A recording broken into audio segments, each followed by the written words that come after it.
नमस्कार दोस्तों। 1976 में देश भर के कुछ पॉलिटिकल लीडर्स कुछ लेटर्स एक्सचेंज कर रहे थे। कभी अंडरग्राउंड होके, कभी जेल से, तो कभी बहुत सीक्रेटली। ऐसे ही एक लेटर जयप्रकाश नारायण, जिन्हें हम जेपी नारायण कह के भी बुलाते हैं, और पार्टी मेंबर्स को लेटर्स लिख रहे थे। ये रेफर कर रहे थे इमरजेंसी को, जिसे इंदिरा गांधी ने इम्पोज किया था।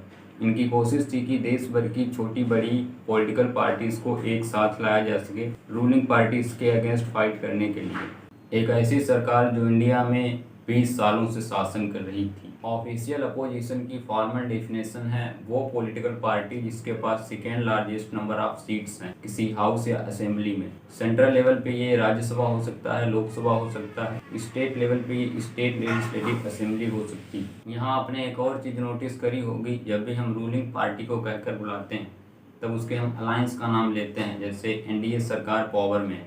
लेकिन जब अपोजिशन को कहकर बुलाते हैं तब हम उसके अलायंस का नाम नहीं लेते, सिर्फ एक इंडिविजुअल पॉलिटिकल पार्टी का नाम लेते हैं, जैसे कांग्रेस पार्टी अपोजिशन में। ये कोई हैबिट की बात नहीं है, क्योंकि इसके पीछे भी एक फैक्ट है, क्योंकि कोई भी अलायंस एक अपोजिशन पार्टी नहीं बन सकती।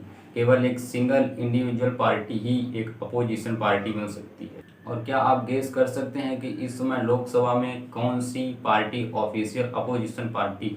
तो शायद आप कहेंगे कांग्रेस, लेकिन रियलिटी में कोई भी ऑफिशियल अपोजिशन पार्टी नहीं है, क्योंकि इसको लेके एक रूल्स है जो मैंने अभी आपको थोड़ी देर पहले बताया कि जिस पार्टी के पास second largest number of seats होंगी वही ऑफिशियल अपोजिशन पार्टी बनेगी। लेकिन यहाँ पे एक और कंडीशन है, जिस पार्टी के पास 10% सीट होंगी राज्यसभा में या लोकसभा में एक ऑफिशियल अपोजिशन पार्टी रिकग्नाइज होने के लिए, वो पार्टी एक ऑफिशियल अपोजिशन बनेगी। लेकिन कांग्रेस पार्टी के पास सिर्फ 52 सीट है, इसलिए ये कोई ऑफिशियल अपोजिशन पार्टी नहीं है। अनऑफिशियली तो हम इसे अपोजिशन पार्टी कह के बुलाते हैं। लेकिन इससे फ़र्क क्या पड़ा? इससे फ़र्क ये पड़ा कि कोई ऑफिशियल अपोजिशन पार्टी नहीं होगी तो कोई लीडर ऑफ अपोजिशन भी नहीं होगा। 2011 में Anna Hazare anti corruption bill pass कराने के लिए इनडेफिनाइट हंगर स्ट्राइक पर चले गए।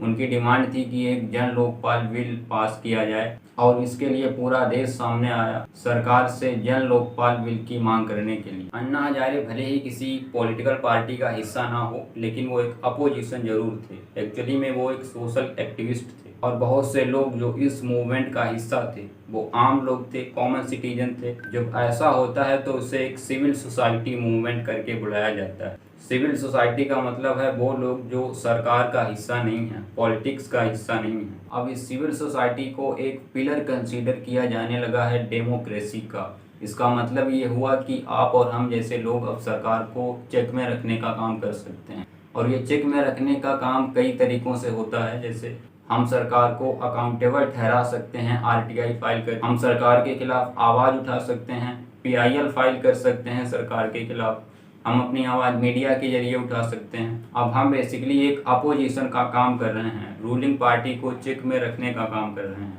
अपोजिशन का ये जो कॉन्सेप्ट है इसे हम अक्सर डेमोक्रेसी से एसोसिएट करते हैं, लेकिन एक्चुअली में ये अपोजिशन का कॉन्सेप्ट शुरू हुआ था एक कॉन्स्टिट्यूशनल मोनार्की में, इंग्लैंड में। कॉन्स्टिट्यूशनल मोनार्की का मतलब है जहाँ पे हेड ऑफ स्टेट कोई राजा या रानी होती है। 17-18 सेंचुरी में ब्रिटेन की पार्लियामेंट में मेनली दो ग्रुप्स हुआ करते थे, जिन्हें हम लेबर और टूरिस्ट कह के बुलाते हैं। ये अपोजिशन का कॉन्सेप्ट वहीं से डेवलप हुआ। ये दोनों ग्रुप्स हमेशा एक दूसरे के अगेंस्ट रहते थे। अनऑफिशियली इन्हें एक दूसरे की अपोजिशन पार्टी कह के बुलाया गया। लेकिन एक टाइम आया जब इसे ब्रिटेन ने एक लॉ बना दिया, और वही लॉ ब्रिटिश इंडिया में भी बना दिया गया, जहां से हमें एक अपोजिशन पार्टी मिली। लेकिन एक अपोजिशन पार्टी करती क्या है, यह जानने के लिए आप हिस्ट्री में जाके देखेंगे तो आपको पता चलेगा कि एक अपोजिशन पार्टी अक्सर सरकार को चेक में रखने का काम करती है। 1923 का जनरल इलेक्शन जो सेंट्रल लेजिस्लेटिव असेंबली के लिए हुआ था, जिसे आप ब्रिटिश इंडिया का लोकसभा समझ लें, इसमें स्वराज पार्टी ने कॉन्टेस्ट किया, लेकिन स्वराज पार्टी हार गई थी, जीती नहीं। इस स्वराज पार्टी के अपोजिशन लीडर बने मोतीलाल नेहरू। ये पार्टी ब्रिटिश सरकार के कुछ हार्मफुल लॉ को रोक पाई और डिले भी कर पाई। 1947 में जब हमारा देश आज़ाद हुआ तो कॉन्स्टिट्यूशन इफेक्ट में आया, लेकिन इस कॉन्स्टिट्यूशन में अपोजिशन पार्टी का कोई जिक्र नहीं था। आज़ादी के बाद Indian National Congress party election जीत के पावर में आई, तब पंडित नेहरू ने खुद ही कहा कि जितनी भी छोटी और बड़ी पार्टियां हैं उनको सबको एक साथ आ जाना चाहिए, एक अपोजिशन क्रिएट करके सरकार के खिलाफ फाइट करने के लिए। उन दिनों जो अपोजिशन था उसमें बड़े महान लोग थे, जैसे freedom fighter, x Congress leader, x high court जजेस। लेकिन ये लोग एज अपोजिशन करते क्या थे, काम क्या करते थे?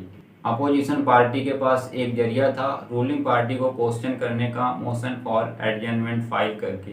पार्लियामेंट्री सेशन में एक एजेंडा होता है किसी टॉपिक को डिस्कस करने का। एक हाउस को कोई और क्वेश्चन लाना है डिस्कस करने के लिए जो बहुत अर्जेंट और इम्पोर्टेंट है, तो हाउस के member motion for adjournment file कर देते हैं लोकसभा स्पीकर के साथ। अगर उसको लगता है कि ये इशू इम्पॉर्टेंट है तो वो उसे पास करता है और टॉपिक को डिस्कस किया जाता है। अपोजिशन मेंबर अपने पॉइंट्स को क्वेश्चन हावर में भी उठा सकते हैं, जहां पे रूलिंग पार्टी को क्वेश्चंस के आंसर देने होते हैं ऑन द स्पॉट या फिर राइटिंग में लिख के बाद में। आज के दिन मोशंस फाइल करना, सवाल पूछना, बिल्स के ऊपर डिबेट करना, ये अलग अलग तरीके हैं जिनसे अपोजिशन अपनी आवाज़ को उठाती है। और एक और चीज़ कि जब भी अपोजिशन पार्टी किसी चीज़ को स्ट्रांगली अपोज करते हैं तो वो पार्लियामेंट से वॉकआउट कर लेते हैं। वॉकआउट का मतलब है कि पार्लियामेंट छोड़कर ही चले जाना। जब भी अपोजिशन पार्टी ऐसा करती है तो मीडिया में खबरें छपती हैं, लोगों को पता चलता है और इससे अवेयरनेस आती किसी लॉ या किसी पार्टिकुलर टॉपिक को लेकर। तो ये तो बात थी 1950 की। आज़ादी के करीब 20 सालों तक इंडियन नेशनल कांग्रेस बहुत स्ट्रॉन्ग पार्टी थी। आज़ादी के 20 सालों तक इंडियन नेशनल कांग्रेस एक बहुत बड़ी स्ट्रॉन्ग पार्टी रही। ये ना सिर्फ राज्यसभा या लोकसभा में ही बल्कि सभी स्टेट में भी एक बहुत बड़ी majority of states Congress party के थ्रू रूल करी जाती थी।